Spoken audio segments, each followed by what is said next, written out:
My name is Kitu Kaluri, and I'm an IIT Madras graduate from 1986. I've been a serial entrepreneur and more recently I crossed over to the dark side and became a venture capitalist. And I will be moderating this panel and offering some of my own thoughts about this topic. And at the outset, I would like to say that, first of all, I think this topic is a little outdated. We probably need to re-coin this topic because we already have, we don't have an Alibaba, we have more than one Alibaba in India, I think. And I guess the intent here is, can an IIT produce a hyper-growth company? And that's on the innovation side of things, an entrepreneurial side of things, and the other side of things is, from a research point of view, can an IIT produce a Nobel Prize winner? At least that's how I understood this question. Do the rest of the panelists agree with that characterization? Yeah? Okay, very good. So what I'd like to do is, I'd like to invite Professor Desai to, one, talk about what he understands of this question, and what is your sort of opinion or take on it, and I would encourage you to be as controversial as possible. Okay. Well, I don't know about being controversial, but I think this is a fair question, that can India really create big companies? Okay. And I would say the seeds have been laid, things are happening if you look around and what is going on in the country. Just to quickly recapitulate, many of you may have this data with you. We have, for example, the active internet users in India is about 243 million. Small percentage of the whole country, but still a sizable number if you look at it. Social media accounts, about 120 million. Mobile connections, this is huge, 950 million. Okay. Active mobile social accounts, 100 million. So if you look at it, in a sense, we are consumers of technology very actively. Okay. So that's a very big thing, and I think we should keep that in mind. Okay. Even if you look at, for example, these are known mobile subscriptions and all, so I won't talk about that particular part. We are talking about startups out here. So just some data on startups. Today in India, as per the latest data that I have, there are 12,340 startups. Okay. It's not a small number. By no stretch of imagination, it's a huge number for a country like India. We need much more than that. Okay. And of course, Bangalore is the hub, but it's across most big cities: Bangalore, Pune, Delhi, Mumbai, Chennai, Hyderabad, and various other cities. Now, so I would say that we are kind of sitting on the cusp. Okay, we do need, and in fact more than Alibaba, from my vantage point, I keep asking the question, can India produce a Samsung or a Huawei? I'm in telecom, so I always think of it that, if I really look at India today, there is really one telecom manufacturing company. I'm not talking of service providers like Airtel and others. Okay, that is Tejas. Okay, Tejas is a small telecom company, but can we create a Huawei? If you look at today, most of the dongles that we use, many of the telecom parts that we have, they're all from Huawei, big competitor to Cisco as well as to Juniper. Okay. Can India do that? In principle, yes. Now, what are the bottlenecks? I think we can speculate on that, we can talk about it. Somewhere I think we are just missing this. So my feeling is we are on the cusp. We can produce a big company. Many times we have been there. Tejas has been around now. In fact, I just visited about a couple of weeks back. I think they've been around for about 15 years or so, maybe a little longer. So I think, it's not easy to scale up. Perhaps one thing we need to learn is, how to scale up and what is it required? Do we need government support, or is it simply a private initiative that we would take? Okay. So I'll stick to that right now, let others answer. Yeah. Nobel thing, we can come back a little later. Let me just offer some thoughts on your comments. My firm, New Enterprise Associates, has been investing in India since 2003. And to be very honest with you, I've seen the entrepreneurial movie played out over the last 12, 13 years. And for a significant portion of that time, I wasn't very optimistic that India would produce a really meaningful company that could not only target the local market but also the global market. And I think there were a variety of things, in my opinion, that were obstacles. One is, I think that, and I'm going to make some controversial comments here. IITs and the education that one gets in an IIT is so heavily, at least during our times, was so heavily focused on the technical side of things and just basically building some capabilities as opposed to encouraging a certain level of creativity, right?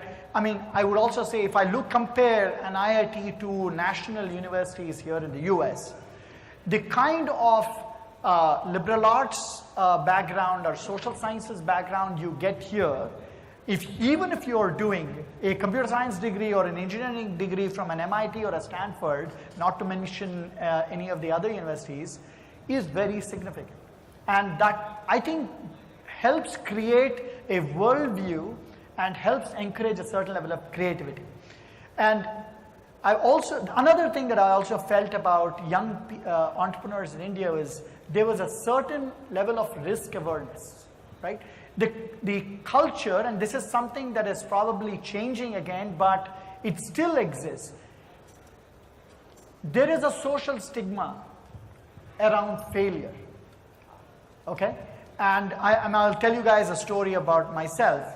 When I graduated out of IIT Madras, I had about 2-3 months to kill. And I was watching like probably 2 movies a day with my friends. My father got disgusted with me and he said, why don't you go get a job? So I said, okay, I'll go get a job. So I went and got 2 jobs. I got a job at Praga Tools and I got a job at OMC Computers, Dr. Raj Reddy of CMU fame.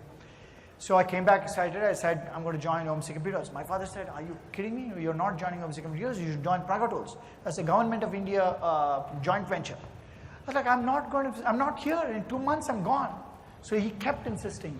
Luckily, I was able to convince him otherwise. But that should give you a kind of a perspective on how risk-averse society is.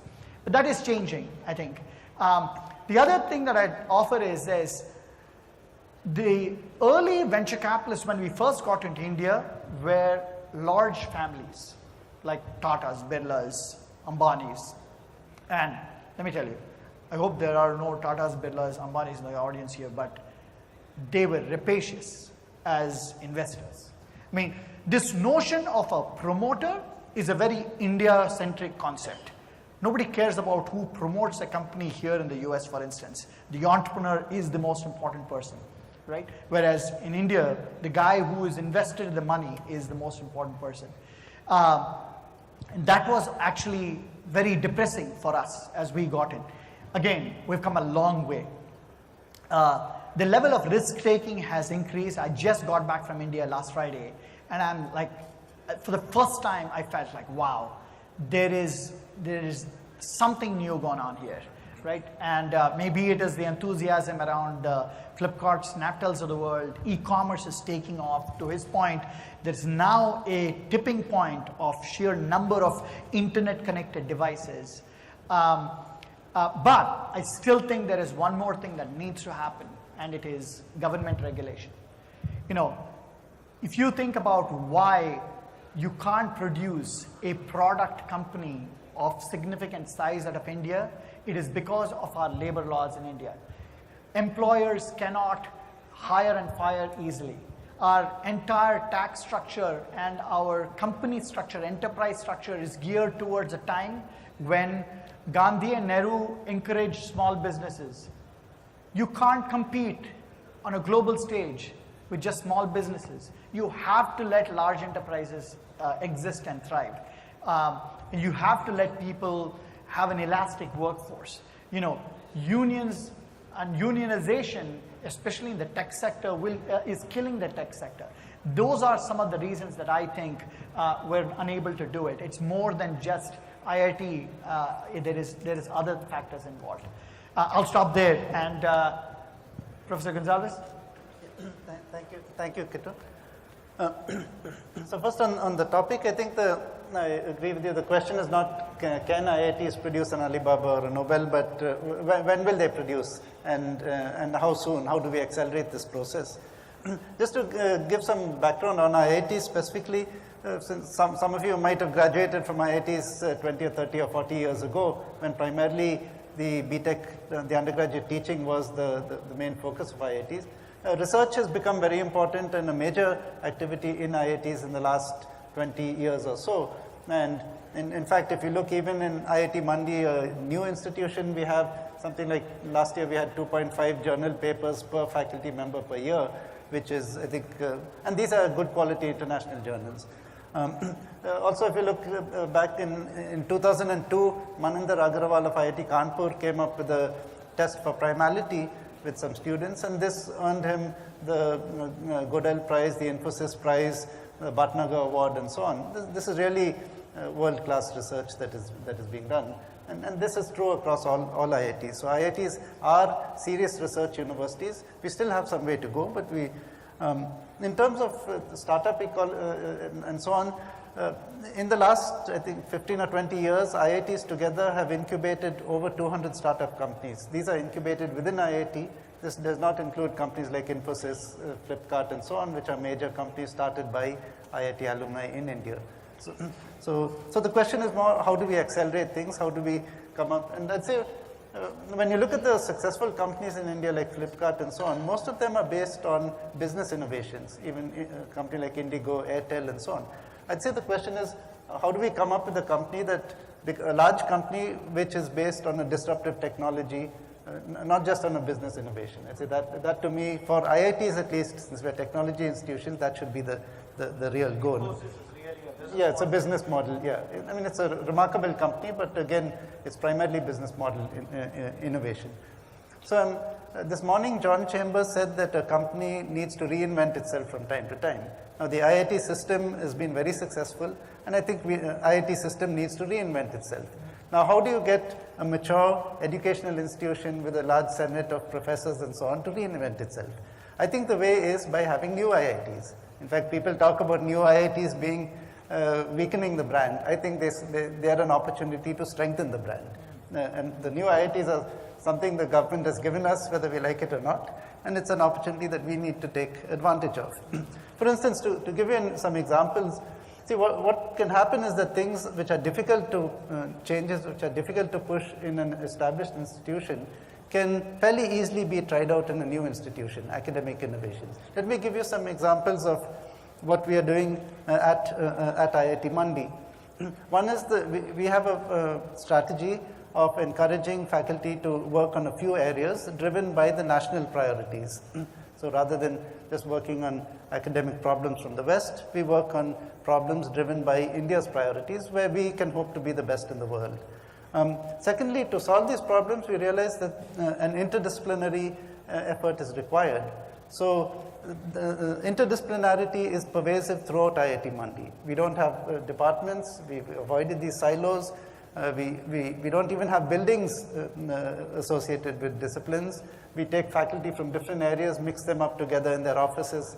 You'll have an English professor next to a chemist, next to a computer scientist, and so on, just to encourage unlike minds to come together. So these are things that even the design of the new buildings is something where we've taken this into account. For our BTech curriculum, we have completely revamped it. We have a curriculum which is project-oriented. From first year to fourth year, students work on real-world problems. They work in teams. They work across disciplines.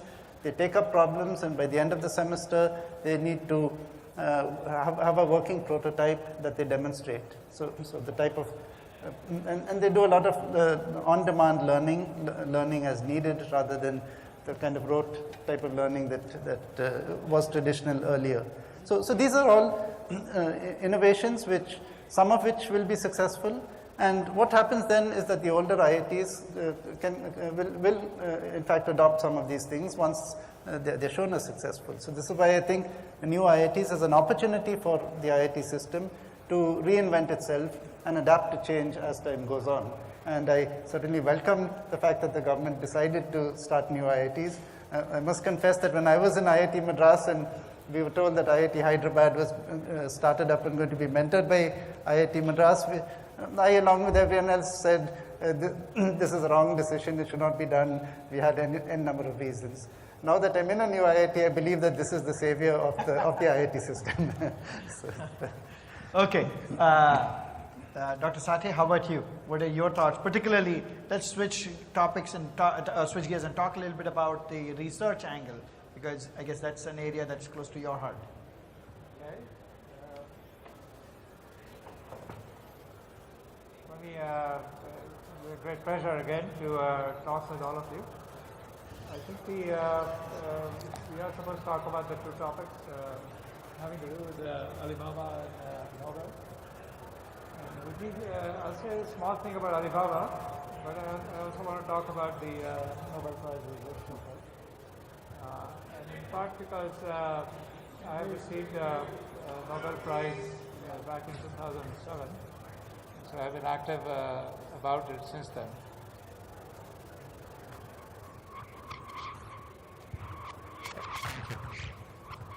Is this, yeah, okay. The Alibaba one is a very important issue. It has happened many years ago when China decided to, wanting to figure out what kind of activities or what kind of things they should send out here. And they figured out a way to do it, so each time the money that was required was less compared to what it would be required here. And they went ahead and sent a large number of things coming here. Now, those were not small things. You were not being asked for sending something for, maybe 100 things or something. No. Those were like 10,000 things or more than that. So those kinds of activities took place with Alibaba, and that has continued ever since then. And for example, what I also learned recently was that something similar is now starting in India.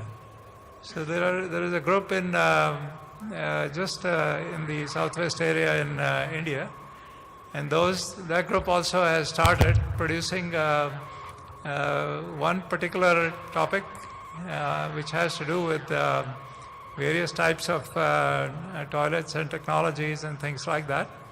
And they have now become the largest group that's exporting all that stuff here, and become equally good as Alibaba has done. So it's quite possible that this thing may continue in the years to come, where India also becomes as big as Alibaba has become over the next few years, and they may expand the kind of activities that are being exported at the moment. Let me switch to the other topic, which is to do with the Nobel Prize thing.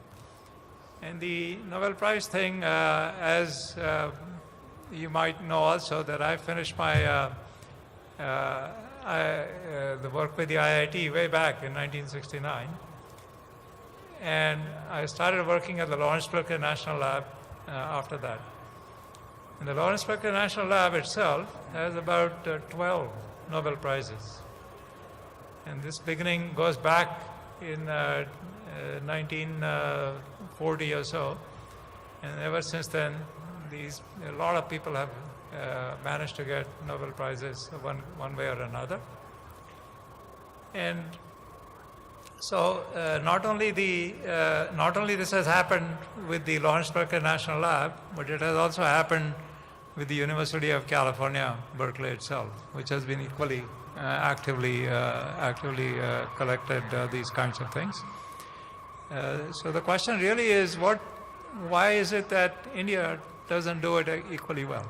Now, India has maybe one or two things that they have collected over many years ago. And then some of the Indians who are based here, 2 or 3 of them, they have collected Nobel Prizes also. And so the question is, what is it that... For the environment. Yes. How come is it that folks who are based here are Indians? And they are getting Nobel Prizes here. There may be, and I know one more, who is a person who is right below me in the University of California in Berkeley. He's from India also. And last year, he was likely to get a Nobel Prize also. But he didn't get it last year, but very likely he might get it next year or this year as the cases go by. So there are ways it's happening. Why is it that IIT? What is it about the environment here that makes it more conducive? Yeah. Right? What is, from your experience? Yes. So what goes on is several different things that one needs to take care of, and this is important from the Indian perspective also. IIT should be working on it too. And one of the critical issues has to do with the fact that here people obviously do very detailed work, and this is very well recognized. It's printed all over the place. A lot of people recognize it. So all those kinds of topics get very well covered. But one other thing that definitely needs to happen is that it's not only recognized as a good thing in California, it's recognized as a good thing all over the world.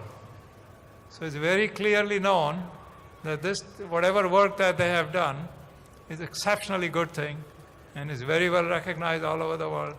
And that makes it much more acceptable to folks who would be interested in reviewing your Nobel Prize possibilities.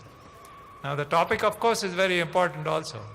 For any given time, if the Nobel Prize had already been given for this particular topic that you're working on, it's not so easy to come back again for the same Nobel Prize again. It takes time. It takes time. So you're and saying effort. the problems or the research areas have a global impact? Yes, it has a global impact, and there is a group of people who would look at that, and there are two different kinds of, there are about 5-6 different kind of Nobel Prizes are there, but one of them is, most of them are based in one area. The second one, the other one, is based in Norway. And this is the Norway one actually is based differently. They're not focused on specific topics for which it's being given. It's being provided more broadly on any particular topic. And in fact, just last year, a person from India got one of those Nobel Prizes. And you could easily see why that person might have gotten the Nobel Prizes from that group. Okay, not related to doing any kind of detailed analysis of the technical stuff that we are talking about. That's not what it was worked on. The basic work on trying to get things accomplished and put together in India itself, and that becomes a very critical issue. So the kind of topics that need to be collected to work on, those become very important also in understanding these things. So Dr. Phatak, sure. your thoughts? I have a Why don't you use the mic?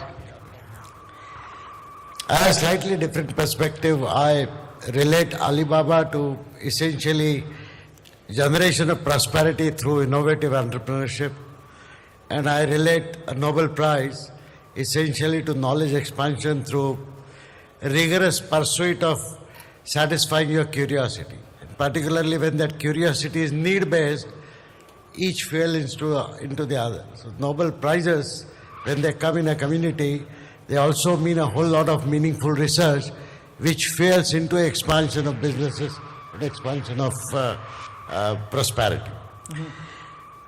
These are need-based. Research generally does not happen in a society in isolation. If the industry does not need research, if it continues to borrow technology from elsewhere, there is no incentive for that. These things have drastically changed only in the last few years. Talking about IITs are only 50 years old. And I would suggest you go back and look at the first 50 years of the history of all top institutions in the United States today and compare them as to how they did vis-a-vis the established European universities then. So you'll find out that, as everybody said, it's a question of time. I would also mention one thing. What India needs most desperately is scale and affordability. And much of the research and much of the entrepreneurship will now be fueled to satisfy these two requirements. So let me very quickly tell you about a few things that have happened in the last 5 or 10 years, which have not happened anywhere else in the world. You take Aadhaar. The Aadhaar system of biometric authentication in the capture, 70 crore people. This is the largest thing anywhere in the world has done. Only Pakistanis have achieved that in that proportion, but nobody else. This has happened entirely in India, and a few innovations that it has fueled. So biometric identification is very common. Everybody knows it. Lot of prizes, lot of enterprises. But how many people know that some Indians have worked on a device which costs 400 rupees and which can be attached to an as affordable a gadget as an Akash tablet to do your biometric authentication. Now, such kind of affordable devices will be required in very large numbers when India rolls out a cashless, cardless transaction scheme in next 5 years. So just the infrastructure. Yeah, so the kind of thing that are required in India and the kind of thing that will be fueling both the R&D and entrepreneurship will be of a different kind altogether. The solar thing that was mentioned in your panel, IIT Bombay is leading the effort in creating solar panels which are rooftop and which will go into the grid. A 1 million lamp project which Chetan Solanki is driving is 400 rupees solar lamp with a charger. Now that is going into villages to all the kids who do not have electricity. These are different kind of solutions for different kind of problems which exist in India. I'll conclude by telling you the largest expansion in the use of technology in education. NPTEL, everybody knows about. It's a coordinated effort by all IITs. Huge amount of courseware was created, arguably in a conventional sense, which is now all being dovetailed into MOOCs kind of material by the same institutions. We train 10,000 teachers at a time, which I don't think is attempted anywhere else in the world. 10,000 teachers for a rigorous 2-week training program. We do that. It has been successfully developed over the last 10 years. The MOOCs that are now the talk of the town everywhere else, the first experiment in blended MOOCs where an institution awards a grade to the student based on not only the local assessment done through the normal means, but also on the corresponding assessment of the online MOOC, is rolling out this semester as we speak. 52 autonomous institutions in the country are participating with IIT Bombay in that. Now these are the kind of innovations which are different. Personally, I don't care whether these attract Nobel Prizes or whether these create Alibaba-like individual companies, but I think nation as a whole will definitely see emergence of relevant research and relevant companies coming out. Yeah, and I like entirely said, agree with Timothy, what he said.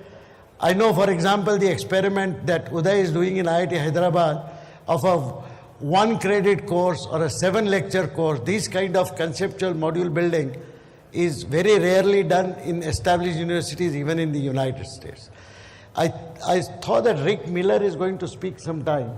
I think we should attend his talk to find out how innovation is not very easy in the conventional established education. But I'll rest my case. Yeah, but you know, one question I have for my other panelists is this. While I agree with you that there has been need-based, purpose-built innovation and some very creative solutions, and the infrastructure side in particular, to solve problems in a cost-effective way coming out of India, what I guess a lot of us here have not seen is companies that target the global markets and attack global problems. And I think that is what Dr. Sathe was referring to, right? And I say this both on the innovation side as well as on the research side, which is, you know, I think it is your Indian entrepreneurs and Indian researchers may be attacking low-hanging fruit that has an immediate impact in the context of the Indian environment. But I look at a country like Israel, okay, much smaller country than India. But if you look at the type of companies and type of research emanating out of Israel, it is fantastic. Why is it that we can't do something very similar? Right? That is what, you know, is it a talent issue? Is it a culture issue? Is it a regulation or an environment issue? I'm not quite sure what it is. Talent and culture. If my toppers go to Berkeley and Stanford to do their research and to be the TAs to the great professors here, and I have to depend upon the toppers from other institutions to do the research here, please realize that the gap in quality of education in India after the IIT, NITs and a few colleges is tremendous. Sharp. Yeah, it's Right. precipitous fall. And Yes. that's the reason why when that improves, the entire pool of talent, of the kind, trained talent I will call it. Yeah. Talent is not less, but trained talent is less. Yeah. And second, the Skilled culture, talent. the risk averseness. I mean, when I started entrepreneurship in IIT, I know the problems that were being raised not by the children who were becoming entrepreneurs, but their parents. Saying, "वो मेरे लड़के से शादी कौन करेगा? Fail हो गया तो." हाँ. So these are the kind of challenges that we have there. मेरी भी शादी was in doubt. Okay. On this, I'd just like to just make a comment. I think the comparison with Israel is I think a bit off because India has a very large domestic market. So if a company can grow very large by serving the Indian domestic market and then can go to the global market. And I think one reason why there's been less technology innovation is that if you look at it, Indian companies have been very successfully serving the Indian market at a low price point using Western technology and Indian business innovation. Yeah. Now, when they find that the technology, the business innovation alone is not enough, then I'm sure that we will produce the technology. But so far, I think what has happened is that It is, the- I guess we are still at a stage where we are grabbing the low-hanging fruit, right? Well, it's not exactly low-hanging fruit. For instance, if you look at, let's say, something like the mobile revolution, how Airtel and others became, and even Reliance, I mean, they brought the price point down drastically. So it was not, and it was not easy to do because they had to build up these things where you can do a 10 rupee recharge even in a village. Correct. And they still make money on that. Yeah, I mean the So- tipping point on the Yeah, yeah. phone sale was Yeah, when we yeah. came down to 1 rupee per minute. Yeah. Right. And, Yeah. and the thing is that they're able to do that with the existing technology, but with business innovation. Correct. In the future, That is hope what that, we're yeah, hoping for. we need the Uday? technology. I think we are focusing more on, and kind of, I agree with Timothy that the comparison with Israel is not quite fair. Okay, and I mean, this is perhaps no. Let me finish. So I would say it's not a market, but see, Israel has a very different relationship with the US. Okay, and that changes the whole equation, and the whole ball game is very different when we. Yes, I agree. Fundamentally, my feeling in India is that we have to develop an ecosystem where we can think out of the box. If you look at by and large what we try to do, and I think even in IIT, if we look at what the West has done, in particular with the US, and see how we can do better. Okay, in a sense, I used to tell my students, it's more like, okay, this guy has an algorithm where he gives you a signal to noise ratio of 15 dB. Okay, you say, okay, I'll come up with an algorithm which will give a signal to noise ratio of 17 dB or 21 dB. Now that doesn't really get you what you want. Okay, I think that is where the crux lies, that we need to train our students today to think out of the box, number one. Number two, create a system where they take risks. Everybody talks about you should take risks, but what happens when you fail? In US, even if you fail, there are systems and structures in place where you can still kind of continue your life in a very comfortable manner. In the Indian context, if you take risk and if you fail, bouncing back today is very difficult. So everybody looks at a safety valve, that look, I want a steady job, I want something which is comfortable, and the risk involved are very little. Okay. So I think that what we need to create is a structure where if you fail, there is an avenue to bounce back. That avenue today does not quite exist very comfortably in India. Yeah, failure is not celebrated. So it's not going like to celebration it is also. That suppose someone comes for an interview in a job, and he said, I had a startup, which my startup failed. The likelihood is that even a multinational company which is based in India will not hire him. Yeah. But the same multinational company in Bay Area Yeah. comes across somebody who was with a startup and that startup tanked, will hire him. Yeah, I mean, I will invest in a company, in an entrepreneur who has failed, Yeah. because the No, guy but made same money. thing. No, I worry that he may not talk get the about fire. you. Let me say, but your perspective when you go to India and look at it, you will not have the same. If there is an Indian company which has failed, you look at it very differently than an American company which has failed. I don't know if I telling agree you, with no, that. I guarantee you. In fact, today at lunch also I was having a discussion with some of the colleagues. The same people who are based in India, when they come to India and look at India, they look at India with tainted glasses.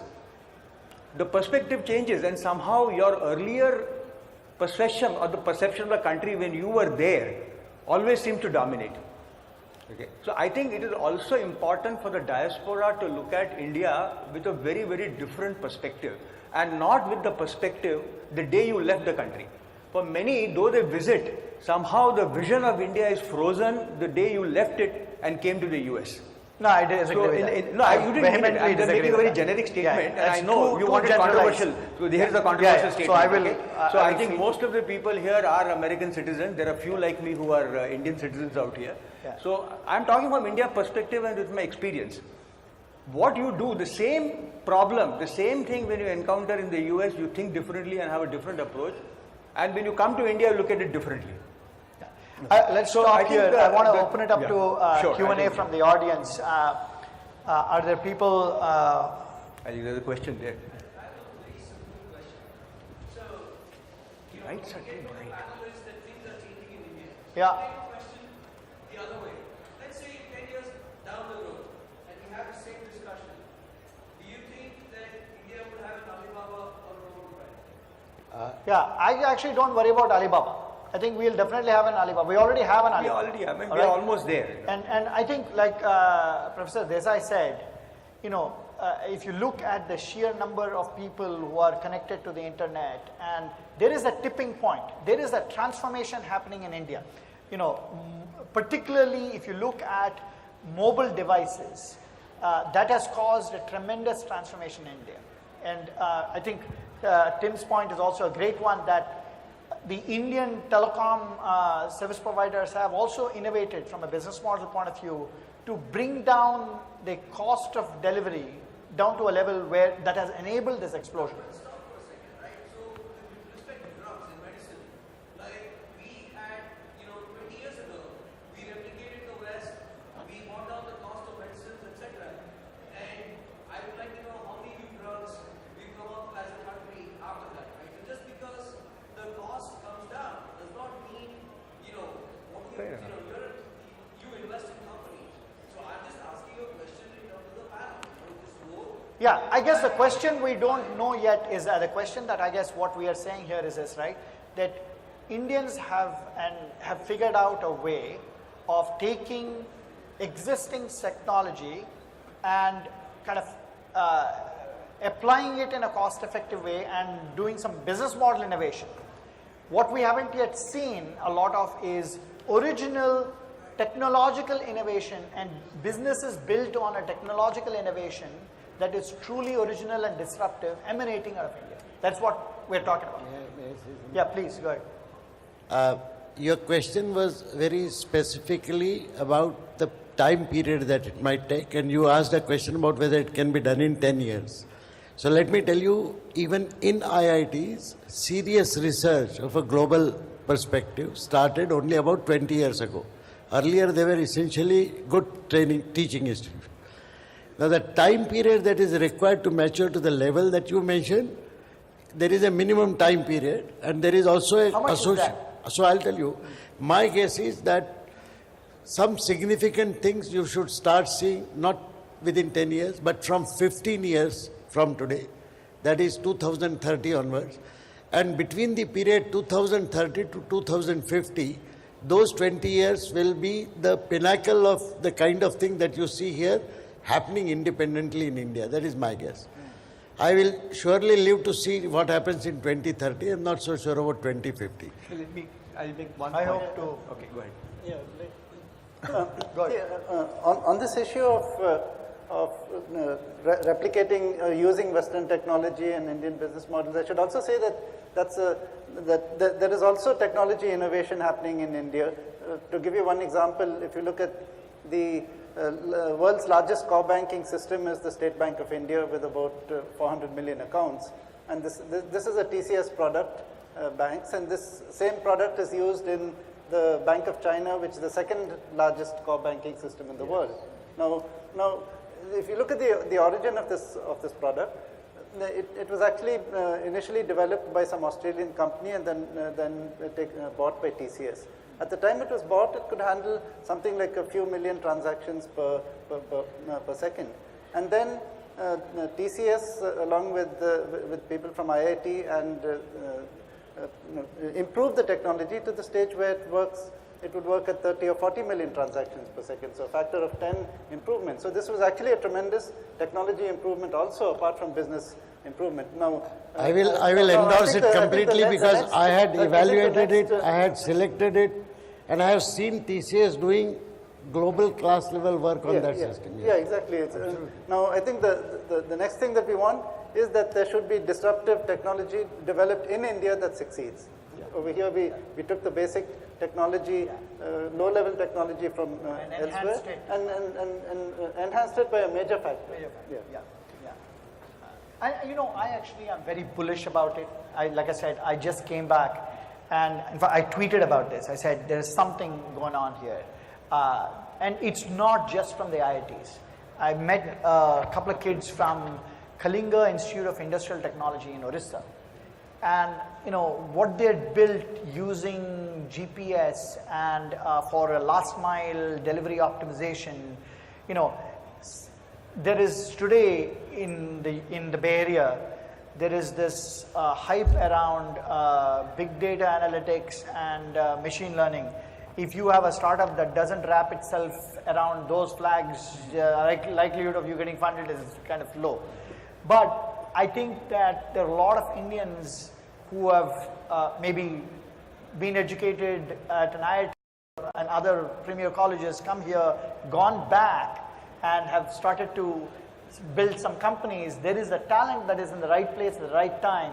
Just like when the internet boom happened here, we were in the right place at the right time.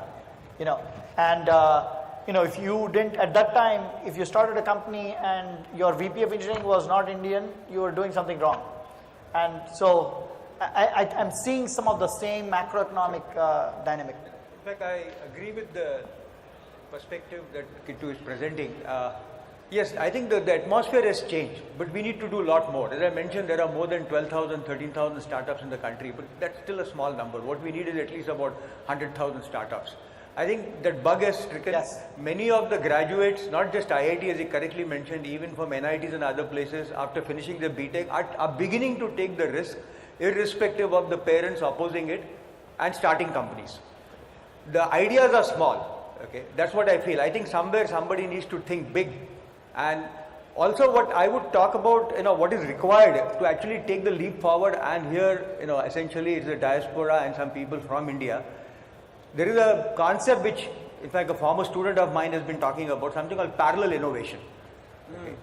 And I think that is what we need to do. If we really need to leapfrog and create, maybe a Google or an Apple, let's not talk about Alibaba, let's set targets a little higher. Well said. I think we need to get into this parallel innovation where people in India work together with the diaspora in the US. Not just investing, but in technology, in ideas, both ways. And I think we are there. Another 10 years, as you were asking, my feeling is that may not be Google or may not be Apple, but somewhere close to it, I think something will come up, because a lot of young people are thinking of it. They feel they have that confidence, maybe the cockiness that is required to really grow. I can see a bit of that, and I feel happy about it. So I also agree, I'm also very bullish that in another decade or 15 years, you will see something that we will all be proud and talking about it at a similar forum. One of the other last data points I'll give you is when we went to IIT, in your final year, your bragging rights were how many scholarships you got. Yeah. And my friend Vishal Mishra, who is a professor of computer science at Columbia University, was just telling me yesterday that dynamic has changed very significantly. Requesting all attendees to now it's how many term sheets make their you way got. to Hall D for our plenary session So and our keynotes. with that, we'll stop. It's about to start.